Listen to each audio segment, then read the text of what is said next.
Bonjour et bienvenue sur ce webinaire enregistré où nous allons vous montrer les différentes fonctionnalités tournant autour du dépôt et de la gestion des dépôts dans HAL.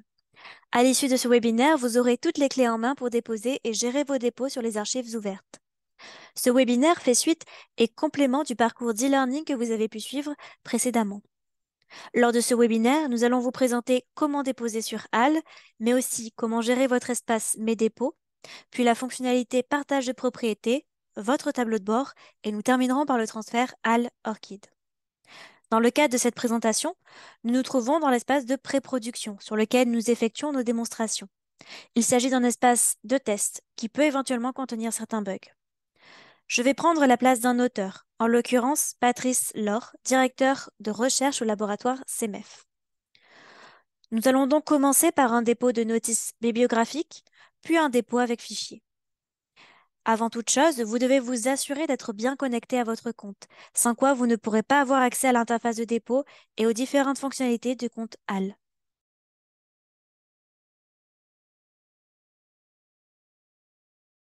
Il est utile dans un premier temps de paramétrer vos préférences de dépôt afin de pré-remplir certaines informations. Cela est important si vous déposez uniquement pour vous-même. Pour cela, vous devez cliquer sur votre icône pour avoir accès au menu. Vous trouverez alors Mon profil. Dans cet espace, vous retrouverez les informations de votre compte et les préférences de dépôt. La première étape est de paramétrer votre ou vos affiliations vous correspondant. Pour ce faire, vous devez sélectionner dans la liste qui vous est proposée l'affiliation qui vous correspond. Cette liste se base sur nos données de référence structure. Cette ou ces affiliations seront ajoutées automatiquement à chaque nouveau dépôt effectué depuis votre compte. Dans le cadre de cette démonstration, ces informations ont été pré-remplies. Par la suite, vous pouvez choisir d'ajouter un ou des domaines à chaque nouveau dépôt effectué depuis votre compte. Vous pouvez chercher soit via l'arborescence, soit en tapant le nom du domaine. Vous pouvez également choisir la langue par défaut de l'interface de dépôt et vous pouvez choisir de vous ajouter automatiquement en tant qu'auteur à chaque nouveau dépôt effectué depuis votre compte. C'est grâce à cela que vos affiliations pourront apparaître automatiquement dans le dépôt. Vous pouvez également choisir de rechercher automatiquement parmi les informations déjà présentes sur HAL les affiliations de vos co-auteurs. Vous avez également la possibilité d'ajouter automatiquement les fichiers que vous avez pré-remplis. Enfin, vous pouvez choisir d'indiquer une licence par dépôt, qui sera ajoutée à chaque nouveau dépôt effectué depuis votre compte. À noter que le fait de modifier ces préférences de dépôt ne va pas permettre de modifier les dépôts qui sont déjà en ligne, uniquement les nouveaux dépôts effectués depuis votre compte.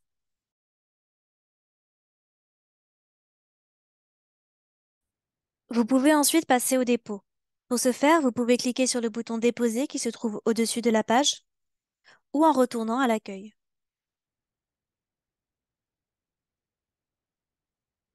Il vous suffit ensuite de cliquer sur le bouton Déposer.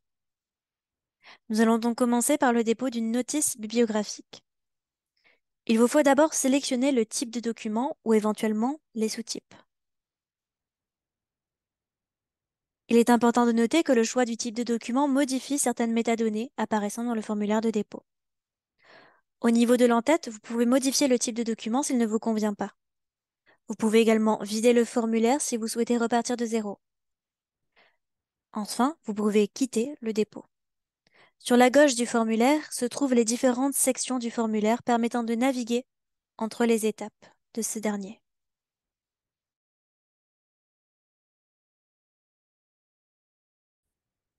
Pour le dépôt d'une référence bibliographique, c'est-à-dire un dépôt sans fichier, il vous suffit d'ignorer l'étape fichier. Vous avez cependant la possibilité de récupérer automatiquement les métadonnées via la fonctionnalité Charger les métadonnées à partir d'un identifiant, si vous avez un identifiant présent dans la liste. Le plus commun est par exemple le DOI. Le DOI, c'est un Digital Object Identifier, un numéro international identifiant et localisant un objet documentaire publié sur Internet. Le chargement des métadonnées peut prendre un certain temps selon le nombre de métadonnées qui a été récupéré. Si vous n'avez pas d'identifiant, vous pouvez ignorer cette étape.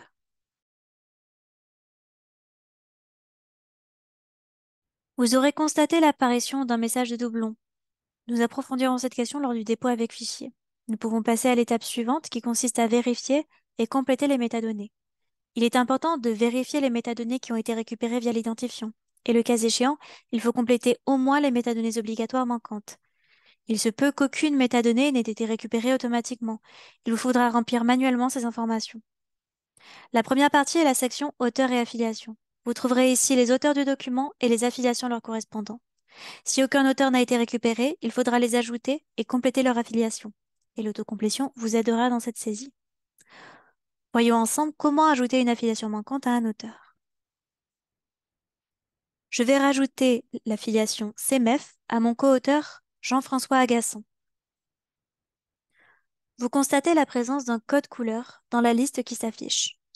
En effet, nos données de référence structure se basent sur un code couleur qui se décrit de la façon suivante.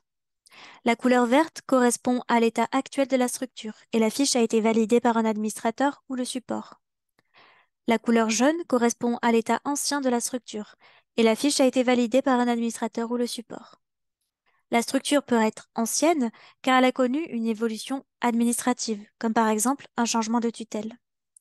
Enfin, la dernière couleur disponible est la rouge, qui correspond à une entrée non validée. Si vous ne trouvez pas votre structure parmi la liste, vous pouvez cliquer sur Ajouter une nouvelle structure, ce qui vous proposera un formulaire de création de structure, qui par la suite viendra ajouter une fiche rouge à nos données de préférence. Nous allons rajouter notre affiliation. Il est important de noter que pour valider la section Auteur et affiliation, il faut qu'au moins un des auteurs soit affilié. Vous avez également plusieurs options pour les affiliations. Vous pouvez voir les détails de la structure, ce qui vous proposera les informations qui la concernent, mais aussi ses tutelles. Vous pouvez supprimer l'affiliation de l'auteur dans le cadre du dépôt. Et vous pouvez modifier.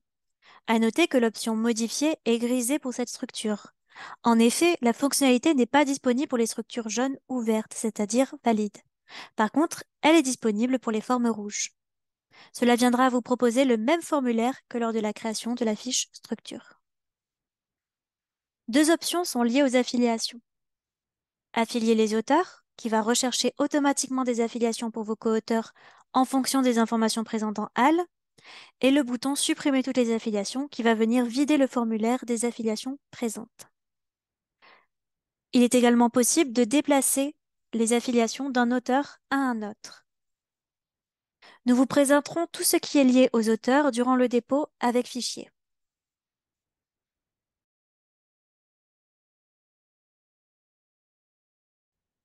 Par la suite, vous pouvez passer à l'étape Information principale. Cette étape permet de créer la citation. Il est donc important de la compléter au mieux.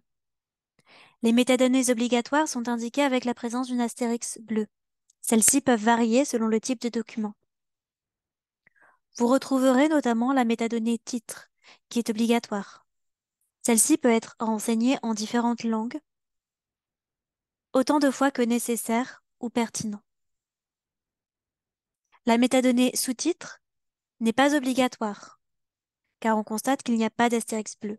Elle fonctionne cependant sur le même principe que la métadonnée titre.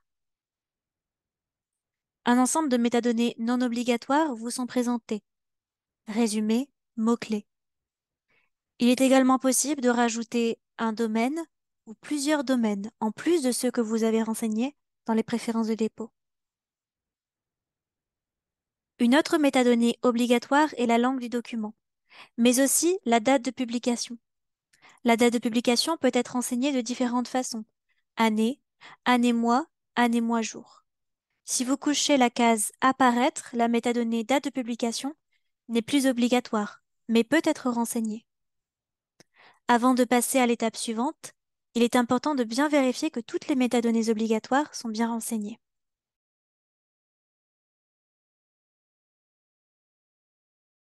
Plusieurs autres sections sont disponibles dans l'étape métadonnées. Celles-ci vous permettront d'enrichir les informations liées à la publication. La section Identifiant permet d'indiquer les identifiants liés au document. Vous voyez notamment le DOI qui nous a permis de récupérer automatiquement certaines métadonnées. La section Financement permet de rajouter les informations liées aux éventuels projets dans lesquels s'inscrit la publication, ainsi que les soutiens financiers de cette dernière. Si votre publication est liée à un projet ANR, n'oubliez pas d'indiquer la référence de ce dernier. L'autocomplétion est là pour vous aider.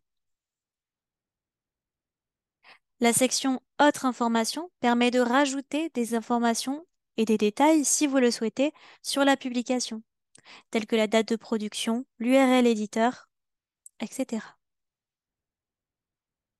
Une fois que toutes les informations relatives à votre dépôt sont bien renseignées, il vous faut vérifier si la citation est correcte et vous pouvez déposer. S'agissant d'une notice bibliographique, le dépôt sera immédiatement mis en ligne. Par la suite, vous allez recevoir un email vous récapitulant les informations de votre dépôt.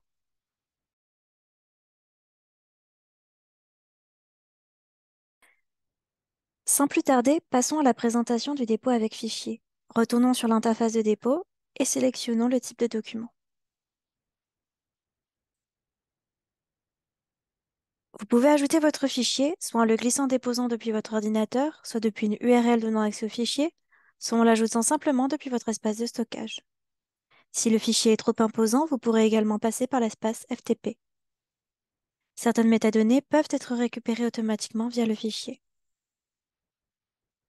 Le chargement du document peut prendre un certain temps, selon la taille du document. Deux actions sont disponibles pour les fichiers. Compilation LaTeX et supprimer les fichiers. La compilation est utile lorsque vous souhaitez effectuer la compilation de vos fichiers LaTeX directement depuis HAL. Supprimer les fichiers viendra supprimer tous les fichiers que vous avez ajoutés. Plusieurs options sont disponibles pour le fichier. Vous pouvez sélectionner l'origine du fichier, auteur ou éditeur.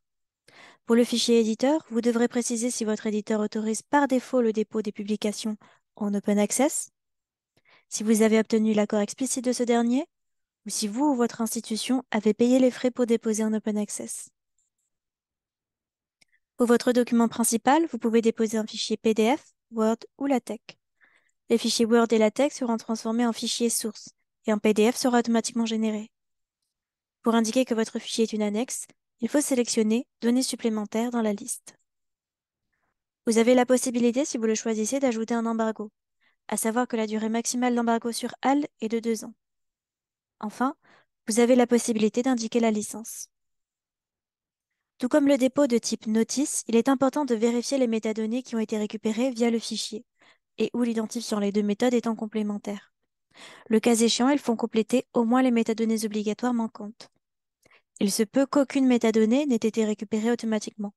Il vous faudra remplir manuellement ces informations.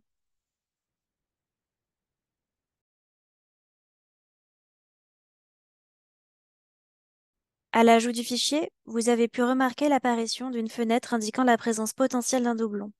Dans ce genre de cas, vous devez stopper votre dépôt et aller vérifier les informations du dépôt existant. S'il s'agit bien de votre publication, vous devez stopper votre dépôt et aller demander la propriété du dépôt existant. Sinon, vous pouvez poursuivre.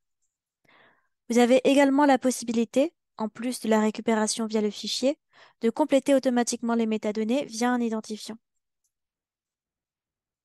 Il vous faudra, comme pour le dépôt précédent, compléter ou vérifier les métadonnées qui ont été récupérées. Nous allons nous arrêter sur la section auteur et affiliation. Tout d'abord, nous allons voir comment ajouter un auteur. Pour ce faire, vous devez rechercher l'auteur dans la liste. Une liste vous est proposée avec un code couleur. Les formes vertes et jaunes correspondent à un auteur identifié, avec ou sans idéal. Les formes vertes sont la forme par défaut de l'auteur, là où les formes jaunes sont les formes secondaires d'un auteur. Enfin, les formes bleues sont des auteurs non identifiés. Vous pouvez créer un auteur si vous ne le trouvez pas dans votre liste en sélectionnant Ajouter un nouvel auteur. Cela viendra créer un nouvel auteur bleu. Différentes actions sont possibles pour les auteurs. Vous pouvez rajouter une fonction à l'auteur ou modifier. Vous constaterez que l'option de modifier n'est pas disponible pour la forme avec idéal, mais l'est uniquement pour un auteur non identifié. Vous pouvez également changer l'ordre des auteurs en sélectionnant la flèche directionnelle. 3 fonctionnalités sont liées aux auteurs, notamment ajouter une liste d'auteurs, qui permet d'ajouter une liste en déterminant la forme et le séparateur pour inclure cette liste. Une autre fonctionnalité est ajouter les auteurs d'une structure. Celle-ci permet de chercher parmi les informations déjà présentes sur HAL les auteurs qui sont liés à une structure, parmi nos données de référence structure. Enfin, la dernière fonctionnalité proposée est Ajouter mes auteurs, qui va venir rechercher parmi les dépôts déjà effectués vos auteurs et co-auteurs que vous pourrez sélectionner.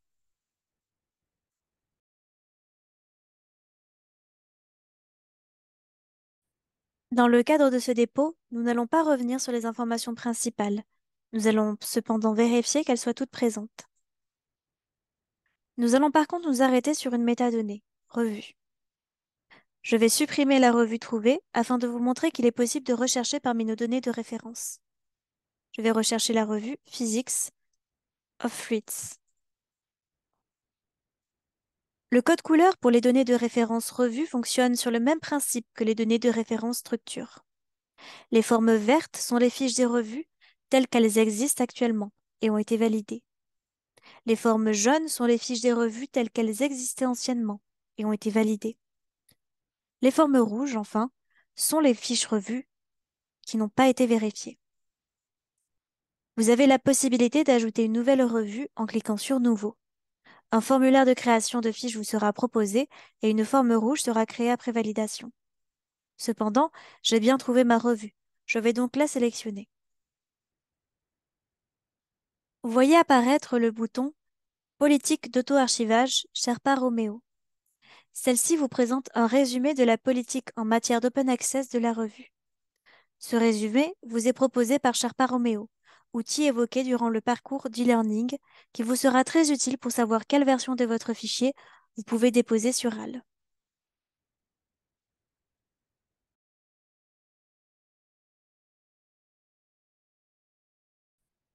Après avoir vérifié toutes mes informations, je peux passer à l'étape de validation. Je dois encore vérifier une dernière fois les métadonnées de ma citation, corriger si nécessaire, et je vais pouvoir enregistrer mon dépôt. Si vous souhaitez que votre publication apparaisse aussi dans Archive, il vous suffit de cocher la case pour demander le transfert vers Archive. Si votre dépôt répond aux critères. Les critères respectés sont indiqués en vert et les critères non respectés sont indiqués en rouge. Si vous ne souhaitez pas le transfert, vous pouvez ignorer cette partie. Il est important d'accepter les conditions de HAL avant de pouvoir déposer. Ces conditions indiquent notamment que vous autorisez HAL à mettre en ligne et à distribuer votre article, que vous avez pris connaissance que le dépôt est définitif et que HAL se réserve le droit de reclasser ou de rejeter tout dépôt. Toutes ces options sont présentes car il s'agit d'un dépôt avec fichier, et ce type de dépôt est soumis à une période de vérification technique et juridique par nos équipes de modération. Le dépôt est complet. Pour valider le dépôt, cliquez sur Déposer et la dernière étape est terminée. Vous allez recevoir un email vous indiquant le dépôt de votre document. Et vous constatez que vous êtes renvoyé à votre espace Mes dépôts après dépôt.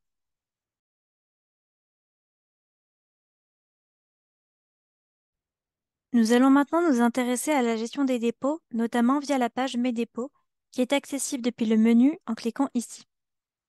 Sur cette page, vous trouverez les informations relatives à vos dépôts, mais aussi les fonctionnalités qui leur sont liées. Tout d'abord, vous pouvez constater que l'interface de recherche vous propose différents filtres. Un filtre de recherche sur les métadonnées du document, notamment l'identifiant ou encore le titre. Un autre filtre vous propose de filtrer par type de dépôt, document, annexe ou notice. Le second filtre vous propose de filtrer par le statut du dépôt. 3 statuts existent. Le dépôt en attente de modération, qui correspond ici au nouveau dépôt avec fichier que nous venons d'effectuer et qui est en attente de modération par nos équipes. Les dépôts en ligne, que ce soit de notices ou de documents. Et les dépôts en attente de modification, c'est-à-dire des dépôts en attente de modération pour lesquels les modérateurs ont trouvé des éléments incorrects et demandent des précisions via un message. Dans le cas de notre exemple, il s'agit d'un problème juridique concernant le fichier éditeur. Ensuite, vous avez le filtre par date de dépôt, puis par date de publication.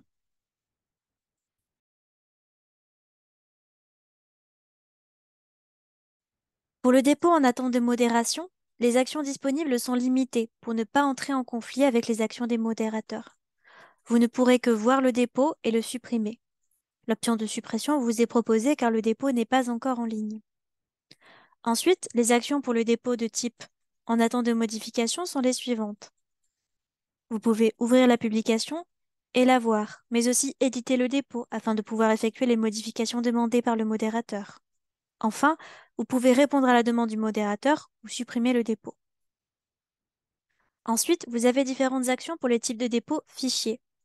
Vous pouvez voir la publication, partager la publication, modifier les métadonnées, ajouter une annexe, il repassera alors en modération, et lier les ressources. Cette fonctionnalité permet de lier deux dépôts dans HAL, par exemple un article et sa traduction. Ensuite, il est possible d'utiliser comme modèle. Cela viendra recopier les métadonnées dans l'interface de dépôt afin d'effectuer un nouveau dépôt. Enfin, vous avez la fonctionnalité Partager la propriété que nous allons explorer dans un instant. Pour les dépôts de type Notice, seules deux actions changent. Ajouter un fichier au dépôt, qui passera alors en modération, et supprimer le dépôt, car il s'agit d'un dépôt sans fichier.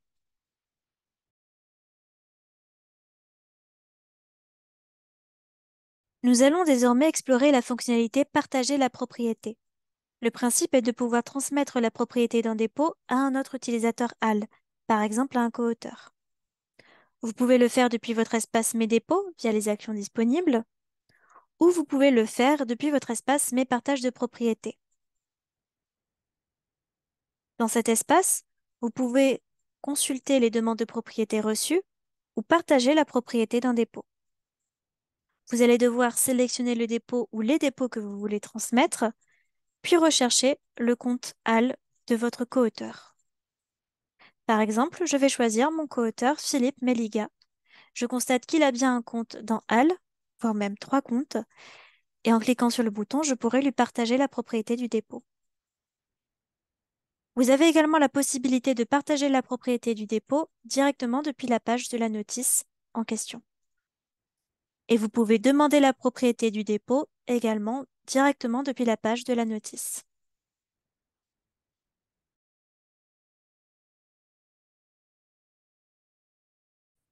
Ensuite, nous pouvons aller voir le tableau de bord qui vous permet notamment de consulter les statistiques concernant votre compte. Le tableau de bord est accessible ici. Sur cette page, vous trouverez les chiffres clés concernant vos types de dépôts et le nombre de consultations et de téléchargements de vos dépôts. Vous trouverez également un schéma détaillé de l'évolution de vos dépôts, du nombre de ces derniers, par mois ou par année. Et vous trouverez également un schéma de l'évolution des consultations et des téléchargements de vos dépôts par mois ou par année. Vous trouverez également sur votre tableau de bord vos dépôts répartis selon leur statut. Vous retrouverez les mêmes options que dans mes dépôts.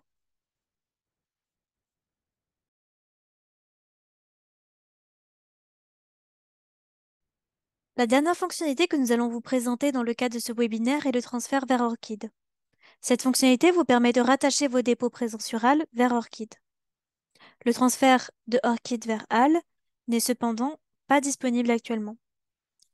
Pour avoir accès à cette fonctionnalité, vous devez avoir un compte HAL ou un compte Orchid. Vous pouvez demander le transfert soit depuis votre compte Orchid, soit en vous connectant simplement depuis votre compte HAL. Je vais cliquer sur le bouton de transfert vers Orchid, puis m'authentifier à mon compte Orchid.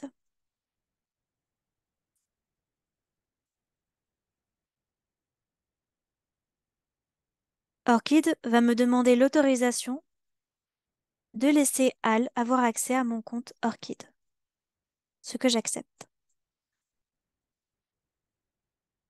Je vais être renvoyé vers une page de résultats me correspondant. La requête se construit toujours sur le nom-prénom et ou l'idéal si vous en avez un. Vous aurez la possibilité de sélectionner un ou plusieurs dépôts et d'utiliser les outils pour les envoyer vers Orchid ou le cas échéant les mettre à jour sur Orchid, c'est-à-dire s'ils sont déjà présents sur Orchid.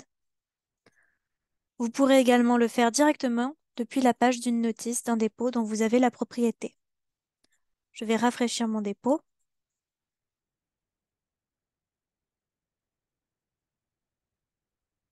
Pour constater si je peux envoyer le dépôt ou en l'occurrence le mettre à jour sur Orchid. Vous pouvez également le faire depuis Mes dépôts en sélectionnant parmi les dépôts en ligne ceux que vous souhaitez transférer sur Orchid ou mettre à jour sur Orchid via les outils. Vous constaterez également que lorsque vous êtes connecté à Orchid, une pastille verte apparaît.